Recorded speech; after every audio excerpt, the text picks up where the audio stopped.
Hello friends, તો આપણે વાત કરવા જઈ રહ્યા છીએ તત્વયોગમિતીય ક્ષતિ. ચાલો તો સ્ટાર્ટ કરીએ છીએ. તત્વયોગમિતીય ક્ષતિ એટલે શું? તો પહેલા શબ્દ પરથી આપણને ધ્યાનમાં આવે કે તત્વયોગમિતીય ક્ષતિ નામ જ સજેસ્ટ કરે છે કે જે પણ ક્ષતિ ઉદ્ભવે અને તત્વયોગમિતીય ના બદલાતી, રાઈટ? જે તત્વયોગમિતિ ના બદલાતી હોય તો એને આપણે કહીશું તત્વયોગમિતીય ક્ષતિ.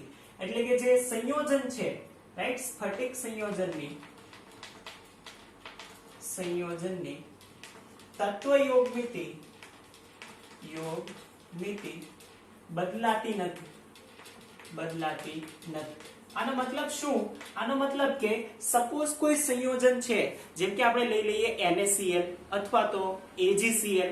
આ કોઈ પણ સંયોજન હોય એની તત્વયોગમિતિ ના બદલાય. એટલે કે NaCl હોય તો એમાં સોડિયમ અને ક્લોરીન 1:1 થી સંયોજાયેલા હોય તો એ ક્ષતિ ઉદ્ભવ્યા પછી પણ એઝ ઇટ ઇઝ રહે. તો આને આપણે કહીશું કે તત્વયોગમિતીય ક્ષતિ. બીજું આપણને કીધું છે કે આ જે ક્ષતિ છે એને આંતરક્ષતિ પણ કહેવાય. આંતરક્ષતિ અથવા તો ઉષ્માગતિકીય ક્ષતિ પણ કહેવાય છે. ઉષ્માગતિકીય ક્ષતિ પણ કહેવાય છે, રાઈટ? ઉષ્માગતિકીય ક્ષતિ અથવા તો આંતરક્ષતિ તરીકે પણ ઓળખવામાં આવે છે. ઉષ્માગતિકીય ક્ષતિ એટલા માટે કે હમણાં આપણે જોઈશું જ્યારે બિનઆયનીય ક્ષતિમાં, ત્યારે આપણે જોઈશું કે જે તાપમાન ઉપર આધારિત ક્ષતિ છે એટલા માટે આને આપણે ઉષ્માગતિકીય ક્ષતિ પણ કહીશું, રાઈટ? તાપમાન બદલીએ તો એ વધે અથવા તો ઘટે છે. ચાલો, તો આમાં આપણે જોયું હતું કે પહેલું જ છે બિનઆયનીય ક્ષતિ અથવા તો બિનઆયનીય ઘનમાં ઉદ્ભવતી ક્ષતિ. તો આપણે સ્ટાર્ટ કરીએ છીએ તત્વયોગમિતીય ક્ષતિની અંદર બિનઆયનીય ઘનમાં ઉદ્ભવતી ક્ષતિ. બિનઆયનીય ઘનમાં ઉદ્ભવતી ક્ષતિ. શા માટે બિનઆયનીય અને આયનીય? કેમ કે જો આયન હોય તો પોઝિટિવ અને નેગેટિવ એ આવી જાય, અને જો પોઝિટિવ અને નેગેટિવ આવી જાય તો એનો મતલબ એ આયન છે એની તટસ્થતાને પણ ધ્યાનમાં લેવું પડે. તો આપણે પહેલા બિનઆયનોની વાત કરી દઈએ. તો એના માટે આપણે કીધું હતું કે બે પ્રકારની ક્ષતિ છે. કયા બે પ્રકારની? તો પહેલા આપણે એમાં કીધું હતું રિક્ત ક્ષતિ અને બીજું એમાં કીધું હતું આંતરાલીય ક્ષતિ. રિક્ત ક્ષતિ અને બીજું કીધું હતું આંતરાલીય ક્ષતિ. ચાલો, તો પહેલા તો આપણે એક નાનકડો ડાયાગ્રામ ડ્રો કરી લઈએ, રાઈટ? ડાયાગ્રામ પરથી આ બધી જ ક્ષતિને એકદમ સરળતાથી સમજી શકાય છે. તો રિક્ત ક્ષતિ શું દર્શાવે છે? તો કે એમાં કેટલાક લેટિસ સ્થાન હોય એ રિક્ત હોય. જેમ કે આપણને આપેલું છે કે અલગ અલગ આયનો છે, રાઈટ? અલગ અલગ આવી રીતે આયનો ગોઠવાયેલા છે. તો આ આયનો જો ગોઠવાયેલા હોય અને એમાં કેટલાક આયનો રિક્ત હોય. રિક્ત એટલે કે ખાલી પડતા હોય. જેમ કે આપણે કહીએ છીએ કે આ રીતે આ જે ઘન છે એની અંદર કેટલાક ખાલી સ્થાન છે, રાઈટ? આ જે ખાલી સ્થાન છે અને એ ખાલી સ્થાન છે એને જ આપણે કહીશું રિક્ત અથવા તો ખાલી.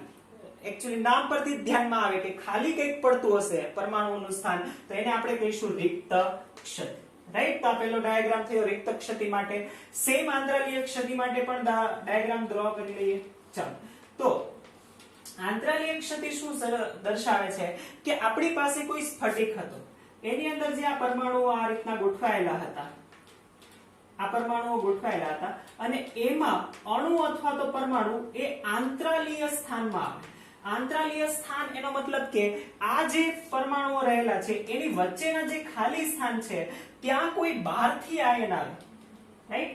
બહારથી અથવા તો બીજું કોઈ આયન આવે અને જો ગોઠવાય તો એ સ્ફટિકની અંદર તો નતું, રાઈટ? જે પેટર્ન હતું એની અંદર નતું, પરંતુ વધારાનું કંઈક બહારથી આવ્યું છે અને એને જ આપણે કહીશું આંતરાલીય ક્ષતિ, રાઈટ? તો આ થશે આંતરાલીય ક્ષતિ.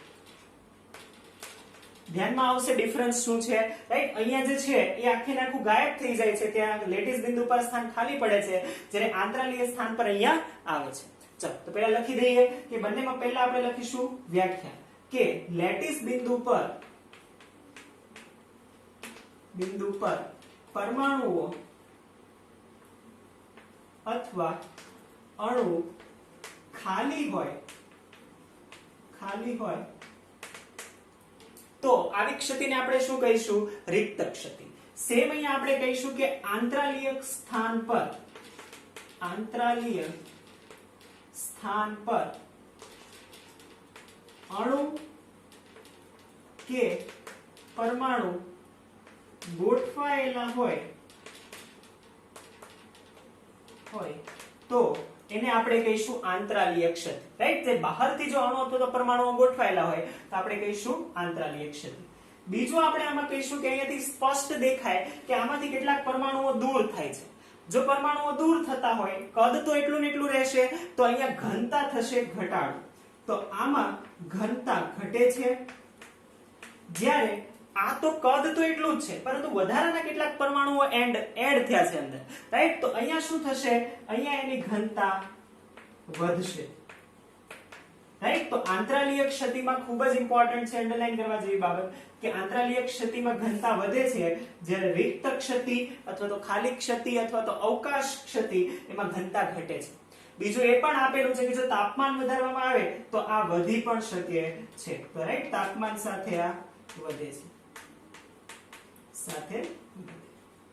તો એટલે જ આપણે કીધું હતું કે ઉષ્માગતિકીય ક્ષતિ, રાઈટ? તો આ આપણે જે પહેલી બિનઆયનીય બે ક્ષતિ છે એની વાત કરી, એમાં મોસ્ટ ઇમ્પોર્ટન્ટ જે આ ઘનતા વાળી વાત છે એ એમસીક્યુ માં પૂછાઈ શકે છે, એટલા માટે ઇમ્પોર્ટન્ટ છે.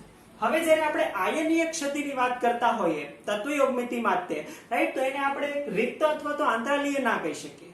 કેમ? કેમ કે એમાં હવે આયનો આવે છે, આયન સંમેલિત થાય છે, તો એટલા માટે ત્યારે એને આપણે બદલીશું. શું બદલીશું? તો નામ બદલીશું. સેમ આના જેવું જ આવે છે, પરંતુ ખૂબ જ ઇમ્પોર્ટન્ટ છે, અને એ ક્ષતિને આપણે ફ્રેન્કલ ક્ષતિ અને શોર્ટકી ક્ષતિ કહીશું. ચાલો તો સ્ટાર્ટ કરીએ છીએ. તત્વયોગમિતીય ક્ષતિની અંદર જ છે આયનીય ઘનમાં ઉદ્ભવતી ક્ષતિ માટે. ચાલો તો આયનીય ઘનમાં ઉદ્ભવતી ક્ષતિ.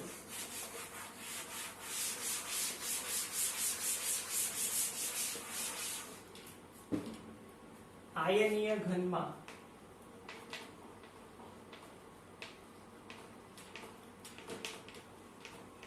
ઉદ્ભવતી ક્ષતિ. તો એમાં પણ આપણે કહીશું બે પાર્ટ છે, રાઈટ? પહેલું છે ફ્રેન્કલ અને બીજું જેને આપણે કહીશું એ છે શોર્ટકી. તો ફ્રેન્કલ ક્ષતિ અને શોર્ટકી ક્ષતિ આ ખૂબ જ ઇમ્પોર્ટન્ટ છે, રાઈટ? ટૂંક નોંધમાં પણ પૂછાય છે. ઇન્ડિવિડ્યુઅલી ફ્રેન્કલ ક્ષતિ વિશે ટૂંક નોંધ લખો, શોર્ટકી વિશે પણ પૂછાય છે ઇન્ડિવિડ્યુઅલી કે કઈ રીતે લખવું, અને ડિફરન્સમાં પણ પૂછાય છે. આપણે 6 મુદ્દા લખવાના છે, રાઈટ? જે પણ પૂછાય, જો એક જ ટૂંક નોંધ પૂછાય તો એકના 6 મુદ્દા લખી દેવાના, અને જો તફાવત સ્વરૂપે પૂછાય તો જેટલા માર્ક્સનો હોય એટલા આધારેના તમારે એ રીતના મુદ્દાઓ લખવાના. ધ્યાનમાં આવશે? ચાલો તો સ્ટાર્ટ કરીએ છીએ. પહેલા તો આપણે સાઈડમાં બંનેમાં ડાયાગ્રામ બનાવી શકો છો. જ્યારે તમે ક્વેશ્ચન લખતા હોય તો ડાયાગ્રામ તમે ગમે તે બનાવી શકો છો, પણ આપણને સમજમાં આવે એટલા માટે ડાયાગ્રામ આપણે પહેલા જ બનાવી દઈશું. ચાલો તો પહેલા આપણે કહીએ છીએ ફ્રેન્કલ ક્ષતિ માટેનો ડાયાગ્રામ. તો ફ્રેન્કલ ક્ષતિ, અને હવે આ આયનીય છે. આયનીય હોય તો એની અંદર ધન આયન અને ઋણ આયન આવશે. ચાલો તો આપણે કહીએ છીએ કે આ રહ્યું ફ્રેન્કલ ક્ષતિ, એની અંદર આ ધન આયન અને ઋણ આયન આ રીતે ગોઠવાયેલા છે, રાઈટ? તો આવું આપણી પાસે હશે ધન આયન અને ઋણ આયન આ રીતે ગોઠવાયેલા. તો આ રીતનું ગોઠવાયેલું ધન આયન અને ઋણ આયનનું આખું સ્ટ્રક્ચર આપણી પાસે હશે ક્રિસ્ટલ સ્વરૂપે. ફાઇન. હવે ફ્રેન્કલ ક્ષતિ એવું કહે છે કે આ જે ધન આયન અને ઋણ આયન છે એમાંથી જ કોઈક નાનો આયન, અને જનરલી જે નાનો આયન છે એ હોય છે ધન આયન, રાઈટ? ધન આયન નાનો આયન હોય છે, અને જો એ આમાં ક્યાંક વિસ્થાપન પામે એટલે કે પોતાનું સ્થાન છોડીને બીજે કશે જતો રહે. જેમ કે અહીંયા ધન આયન હતો એ જતો રહે અહીંયા, અથવા તો અહીંયા જે ધન આયન હતો અહીંયા કશેનો એ જતો રહે અહીંયા. એટલે થયું શું કે એટલા જ આયનો રહ્યા, રાઈટ? આયનો બદલાતા નથી, તો શું એની આયનીય લાક્ષણિકતા છે અથવા તો વીજભાર છે એ બદલાશે નહીં. આયનો તો એટલા જ રહે છે, પરંતુ એમાં જે નાનો આયન હતો એ શું પામે છે? વિસ્થાપન પામે છે. આને શું કહીશું આપણે? ફ્રેન્કલ ક્ષતિ. ધ્યાનમાં આવશે? નાનો આયન વિસ્થાપન પામે છે, તો આને આપણે કહીશું ફ્રેન્કલ ક્ષતિ. તો વ્યાખ્યામાં પણ આપણે એ જ લખવાના છીએ. તો પહેલા જ મુદ્દામાં આપણે એની વ્યાખ્યા લખી દઈએ કે સ્ફટિકમાં, અથવા તો આપણે લખવું જોઈએ આયનીય સ્ફટિકમાં, રાઈટ? Very specific. આયનીય સ્ફટિકમાં નાનો, જનરલી એ ધન આયન હોય છે એટલે આપણે બ્રેકેટમાં લખીશું નાનો આયન હોય જનરલી. તો નાનો આયન કયો આયન હોઈ શકે? જનરલી ધન આયન હોય. નાનો ધન આયન એ આંતરાલીય સ્થાનમાં વિસ્થાપન પામીને વિસ્થાપન પામીને શું ઉત્પન્ન કરે છે? તો કે વિસ્થાપન પામીને ફ્રેન્કલ ક્ષતિ ઉત્પન્ન કરે છે. જ્યાં પહોંચે ત્યાં ફ્રેન્કલ ડિફેક્ટ ઉત્પન્ન થાય છે. રાઈટ. સેમ આપણે શોર્ટકી ક્ષતિની વાત કરીએ છીએ, એની પણ ડેફિનેશન સાથે સાથે લખતા જઈએ છીએ. તો પહેલા પણ આપણે એમાં ડાયાગ્રામ બનાવીએ કે કઈ રીતનું થાય છે. તો આ શોર્ટકી ક્ષતિ છે. રાઈટ. એકચ્યુઅલીમાં જે શોર્ટકી ક્ષતિ છે ને એ રિક્ત ક્ષતિ જ છે, પણ શેમાં? આયનીય ઘનમાં ઉદ્ભવતી રિક્ત ક્ષતિ. કઈ રીતે? તો પહેલા આપણે આયન લખી દઈએ. તો આ છે ધન આયન, ઋણ આયન. આ બંને આયનો આયનીય ઘનમાં તો હોવા જ જોઈએ. તો આ આપણે વાત કરી દીધી આયનીય ઘનની.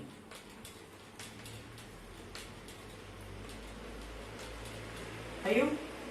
તો આ આયનીય ઘન છે. હવે આપણે કહીએ છીએ શોર્ટકી ક્ષતિ. હવે રિક્ત ક્ષતિ યાદ કરો, શું થતું હતું?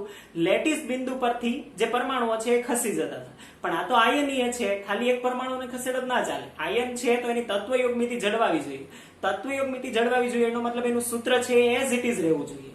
રાઈટ. તો એ ક્યારે શક્ય થાય? કે જેટલા તમે ધન આયનને ખસેડતા હોય, ધારો કે અહીંયાથી મેં એક બિંદુ પરથી ધન આયન ખસેડો, તો એ જ સમયે મારે ઋણ આયનને પણ એટલા જ સમયમાં એટલે કે સરખી સંખ્યામાં ખસેડવો પડે. રાઈટ. જો ધન આયન જતું હોય, ખાલી સ્થાન થતું હોય, તો ઋણ આયનનું સ્થાન પણ શું થવું જોઈએ?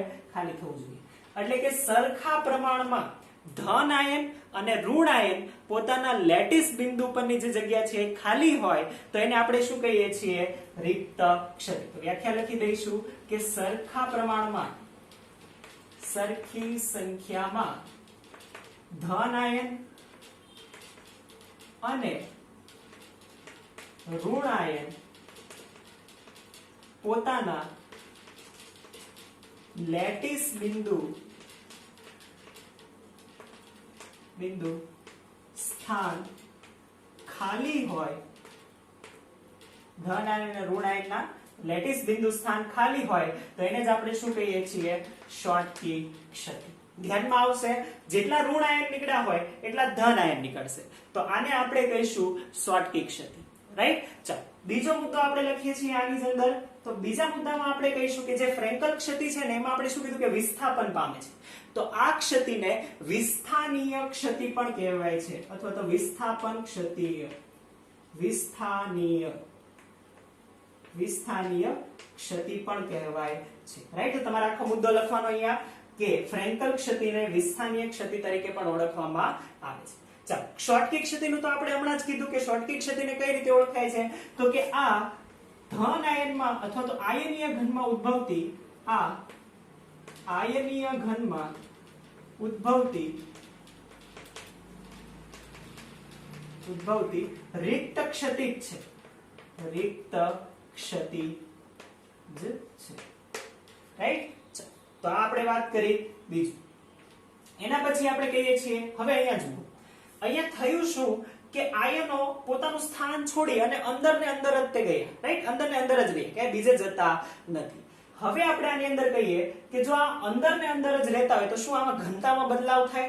રાઈટ. આયનો કશે બહાર જતા નથી, કદ બદલાતું નથી, આયનો તેટલા ને તેટલા રહે. તો એનો મતલબ કે આની જે ઘનતા છે એ ઘનતા બદલાતી નથી. તો આપણે કહીશું કે આની ઘનતા બદલાતી નથી. ફ્રેન્કલ ક્ષતિ દર્શાવતો જો કોઈ સ્ફટિક હોય તો એની ઘનતા બદલાય નહીં, એટલી જ રહે. પરંતુ શોર્ટકી ક્ષતિમાં તો જુઓ, આખે ને આખું છે એ શું થઈ ગયું છે? એ પોતાનું સ્થાન ખાલી કરી દીધું છે. કદ છે પરંતુ સ્થાન આયનો જતા રહ્યા છે. તો શું થશે? તો એની જે ઘનતા છે એ ઘટશે. બીજું આપણે એ પણ કીધું હતું કે રિક્ત ક્ષતિ હોય તો રિક્ત ક્ષતિમાં શું થાય? ઘનતા ઘટે. તો એટલા માટે પણ કહીશું કે શોર્ટકી ક્ષતિમાં જે આ ઘન છે એ ઘનની ઘનતા શું થાય? ઘનતા ઘટે છે. ઘનતા ઘટે છે. હવે જે બે મુદ્દા છે ને બંનેમાં કોમન છે એટલે લખતા નથી. રાઈટ. કયા મુદ્દા છે? તો પહેલો મુદ્દો કે આ કયા ઘન દર્શાવે? તો કે આયનીય ઘન દર્શાવે.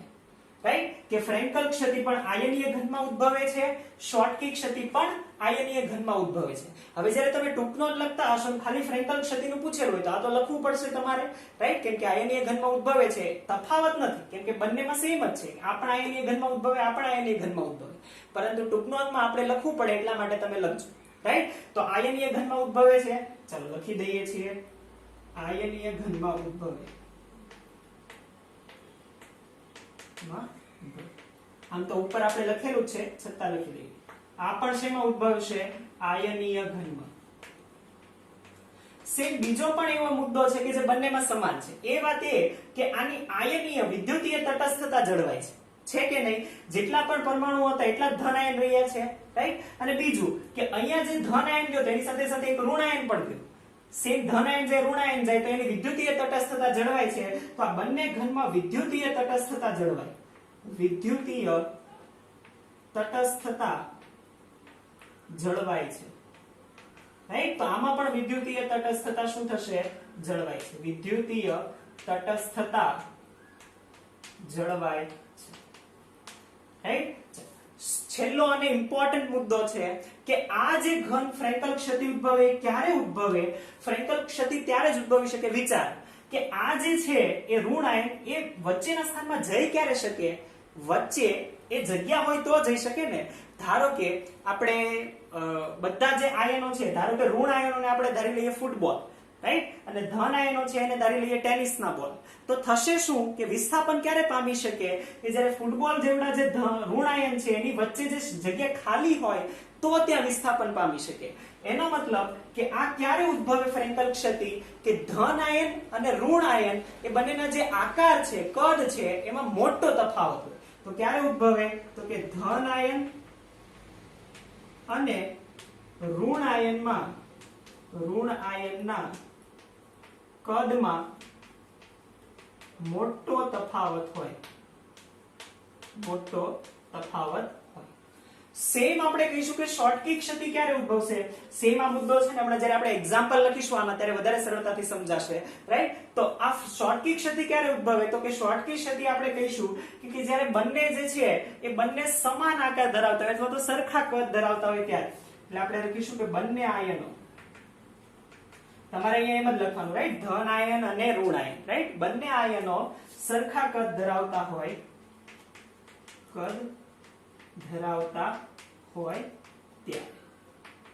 ત્યારે શું ઉદ્ભવશે? ત્યારે શોર્ટકી ક્ષતિ ઉદ્ભવશે. ધ્યાનમાં આવશે આ, રાઈટ? તો આ આપણે વાત કરી ધન આયન ઋણ આયનમાં કઈ રીતે ઉદ્ભવે છે. હવે મોસ્ટ ઇમ્પોર્ટન્ટ એના એક્ઝામ્પલ, રાઈટ? તો એ છેલ્લો મુદ્દો છે. તો આ રીતે મુદ્દા વાઇઝ તમારે તો કન્ટિન્યુ જ લખવાનું છે. હું ઇરેઝ કરું છું, રાઈટ? તો તમારે આ રીતે મુદ્દા વાઇઝ લખવાનું કે આ ફર્સ્ટ, આ second, third, fourth, fifth, sixth, right? ચાલો તો લાસ્ટ એક મુદ્દો લખીએ છીએ અને એ છે એના એક્ઝામ્પલ. અને મોસ્ટ ઇમ્પોર્ટન્ટ છે કેમ કે આ જે એક્ઝામ્પલ છે એ પણ એમસીક્યુ માં ક્યારેક પૂછાય છે. તો એક્ઝામ્પલ આપણે લખીએ છીએ. એક્ઝામ્પલ જ્યારે આપણે લખીએ ત્યારે જે આ છેલ્લો મુદ્દો આપણે કીધો એ ફરીથી આપણે રિવાઇઝ કરી લઈએ કે આ ક્યારે ઉદ્ભવે? તો આપણે કીધું કે જે આ જે ક્ષતિ છે ફ્રેન્કલ ક્ષતિ એ ત્યારે ઉદ્ભવે કે જ્યારે ધન આયન અને ઋણ આયન છે એની વચ્ચે કેવો તફાવત હોય? મોટો તફાવત હોય. હવે એક્ઝામ્પલ જ્યારે લખીશું તો તમને ધ્યાનમાં આવશે કે મોટા તફાવત વાળા આયનો હોય ને એ સરળતાથી આ દર્શાવશે. જેમ કે ફ્રેન્કલ ક્ષતિના એક્ઝામ્પલમાં આપણે લખીશું ZnS, right? AgCl, AgBr, AgI, આ બધા સ્ફટિક છે એ. જો અહીંયા દેખાતું હશે કે આ ઝિંક છે અને સલ્ફાઇડ આયન છે. એ બંનેની વચ્ચેનો જે તફાવત છે એ બંને વચ્ચેનો જે કદનો તફાવત છે મોટો છે. આથી આ બધા જ ઘન શું દર્શાવે છે? ફ્રેન્કલ ક્ષતિ દર્શાવે છે. સેમ અહીંયા આપણને એક્ઝામ્પલ આપેલા છે શોર્ટકી ક્ષતિના, રાઈટ? તો શોર્ટકી ક્ષતિમાં પહેલું જ એક્ઝામ્પલ કે NaCl છે. NaCl ની તો ક્ષતિની આપણને માત્રા આપેલી છે એ પણ હમણાં આપણે લખી દઈએ. ચાલો તો NaCl છે, KCl છે, રાઈટ? સીઝિયમ ક્લોરાઇડ છે અને હજી એક ઘન આપેલો છે AgBr. અહીં અગત્યનો મુદ્દો એ છે કે જે આ AgBr છે, AgBr નો ઘન એ બંને ક્ષતિ દર્શાવે છે. AgBr એ બંને પ્રકારની ક્ષતિ દર્શાવે છે. તો ઘણી વખત MCQ માં પૂછાયેલું છે કે કયો ઘન એ બંને ક્ષતિ ફ્રેન્કલ અને શોર્ટકી આ દર્શાવે છે અને એ આવશે AgBr. ખૂબ જ ઇમ્પોર્ટન્ટ છે, આ યાદ રાખીશું, રાઈટ? અને નોટ પણ કરી લઈશું કે AgBr એ બંને પ્રકારની ક્ષતિ દર્શાવે છે, રાઈટ? સ્ટાર કરીને નોટ કરી લઈશું કેમ કે ઘણી વખત MCQ માં પૂછાય છે કે કયો ઘન અથવા તો AgBr કઈ ક્ષતિ દર્શાવે છે તો કયો ઘન બંને પ્રકારની ક્ષતિ દર્શાવે છે. હવે જે NaCl નો ઘન છે ને એની અંદર આપણને માત્રા આપેલી છે કે જનરલી ઓરડાના તાપમાને રાઈટ? આ જે છે એ તફાવત નથી, એટલે આપણે કોમન માં લખીએ છીએ. આ જે છેલ્લો મુદ્દો છે શોર્ટકી ક્ષતિ માટે આપેલો છે, રાઈટ? અહીંયા તફાવત પૂરો થાય છે. જે તફાવતના આપણે 6-7 મુદ્દા લખ્યા ને, તફાવત અહીંયા પૂરો થાય. હવે જ્યારે પણ તમને ટૂંકનો અંક પૂછાય અથવા તો તફાવત પૂછાય તો તમારે ત્યાં સુધીના 7 મુદ્દા 6 મુદ્દા એ લખવાના, એટલે પરફેક્ટ તમને જે માર્ક્સ મળવાના મળી જશે. ધ્યાનમાં આવશે. પણ એક હજી સરસ વાત આપણને આપેલી છે કે જે આ શોર્ટકી ક્ષતિ છે એ ઓરડાના તાપમાને NaCl એટલે મીઠું, ઓરડાના તાપમાને NaCl માં પ્રતિ સેન્ટીમીટર ક્યુબ એ 10⁶ આયનો આવી ક્ષતિ દર્શાવતા હોય, રાઈટ? તો શું હોય તો કે 10⁶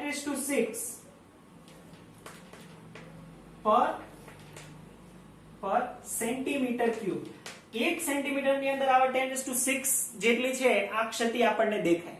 તો આપણને ખબર છે કે જે NaCl નો ઘન છે એની અંદર 1 સેન્ટીમીટર ક્યુબ ની અંદર કેટલા આયનો છે તો કે 1 સેન્ટીમીટર ક્યુબ ની અંદર રાઈટ 10⁻22 જેટલા આયનો હોય, આયન્સ હોય. તો આપણે પ્રતિ જે છે કે કેટલા આયનો દીઠ એક ક્ષતિ હશે અથવા તો કેટલા આયનો દીઠ પ્રતિ જે ક્ષતિ હશે એ કઈ રીતે માપી શકાય તો કે આપણે કહી દઈએ કે 10⁻1 સેન્ટીમીટર ક્યુબ માં આટલા આયનો છે, તો એમ કહી શકાય કે 10⁶ ક્ષતિ છે એ 10⁻22 આયન્સ માં હોય. 10⁻22 આયનો તમે 10⁻22 આયન હોય તેમાંથી 10⁶ જેટલી ક્ષતિ મળે. તો એક ક્ષતિ કેટલામાં મળે તો એમ કહી શકીએ કે 10⁻22 ડિવાઇડેડ બાય 10⁶ એટલે કે આપણે કરીશું તો આવશે 10⁻16, રાઈટ? 10⁻16. એનો મતલબ કે 10⁻16 આયનમાં એક આયન એવો મળે કે જે શું દર્શાવતો હોય, એક આયન ક્ષતિ દર્શાવતો હોય, ક્ષતિ દર્શાવતો, રાઈટ? તો આ આપણને છેલ્લે થોડું બ્રીફમાં આપેલું છે NaCl. તો આ પણ MCQ માં પૂછાઈ શકે છે કે NaCl ના જે ઓરડાના તાપમાને છે પ્રતિ સેન્ટીમીટર ક્યુબ કેટલા આયનો ક્ષતિ દર્શાવે છે અથવા તો કેટલા આયનો એ એક ક્ષતિ જોવા મળે છે. તો કે ઓરડાના તાપમાને 1 સેન્ટીમીટર ક્યુબમાં 10⁶ આયનોમાં ક્ષતિ જોવા મળે છે અને 10⁻16 આયનમાંથી એક આયન એવો હોય કે જે ક્ષતિ દર્શાવતો હોય છે, રાઈટ? તો આ પણ MCQ માં પૂછવા માટે ઇમ્પોર્ટન્ટ છે, આ પણ નોટ ડાઉન કરી રાખજો, રાઈટ? તો અહીંયા આપણે જોયું એ ફ્રેન્કલ અને શોર્ટકી ક્ષતિનો તફાવત અને શોર્ટકી ક્ષતિમાં જે એક્સ્ટ્રા હતું એ પણ આપણે વાત કરી, રાઈટ? તો આ આખે ને આખું આપણે જે છે તત્વયોગમિતીય ક્ષતિની વાત કરી. અહીંયા કોઈ પણ જગ્યાએ જે ઘન હોય એનું સૂત્ર બદલાતું નથી, રાઈટ? એઝ ઇટ ઇઝ તત્વયોગમિતિ એ જળવાય છે, એટલા માટે જેને તત્વયોગમિતિ ક્ષતિ કહેવાય છે. તો આ તત્વયોગમિતિ ક્ષતિ કે જેના આપણે 4 અલગ પ્રકાર કીધા હતા, રાઈટ? બિનઆયનીય અને આયનીમાં, એ અહીંયા પૂરા થાય છે. અને મોસ્ટ ઇમ્પોર્ટન્ટ જે ફ્રેન્કલ અને શોર્ટકી ક્ષતિ છે એનો તફાવત પણ આપણે અહીંયા પૂર્ણ કર્યો, રાઈટ? તો આપણે આગળ નેક્સ્ટ જોઈશું, તો એ નેક્સ્ટ લેક્ચરમાં જોઈશું. Thank you.